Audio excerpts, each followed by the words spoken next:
યુદ્ધ લાંબુ ચાલતા વૈશ્વિક રોકાણકારો હાલ વેઇટ એન્ડ વોચ મૂડમાં જોવા મળી રહ્યા છે.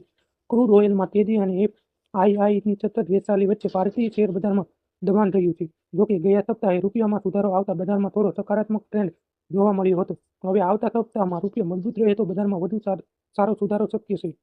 માર્કેટોના નિષ્ણાતો જણાવ્યા મુજબ નિફ્ટીએ સતત છઠ્ઠું સાપ્તાહિક નીચું બંધ આપ્યું છે, જે સ્પષ્ટ ડાઉન ટ્રેડ તરફ સંકેત કરે છે.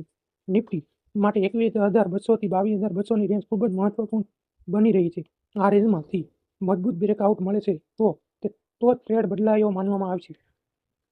23,000ની સપાટી નીચે ઉછળતા માત્ર પુલ બેક તરીકે જ ગણવામાં આવી રહ્યા છે, જ્યારે સાચા બ્રેકઆઉટ 23,300 ઉપર સારા વોલ્યુમ સાથે જ માન્ય ગણાય છે.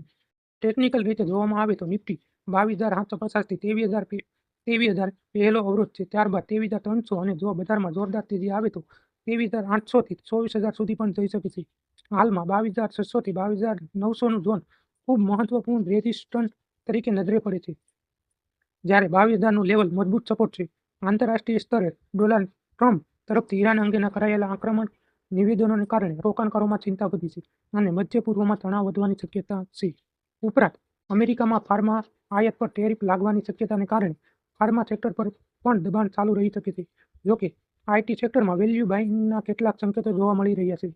હાલની પરિસ્થિતિમાં 22,000ની આસપાસનું લેવલ ઓવરસોલ્ડ ઝોનમાં માનવામાં આવે છે, તેથી રોકાણકારો માટે ગુણવત્તાસભર શેરોમાં ધીમે ધીમે ખરીદી શરૂ કરવાનો સારો મોકો બની રહી શકે છે.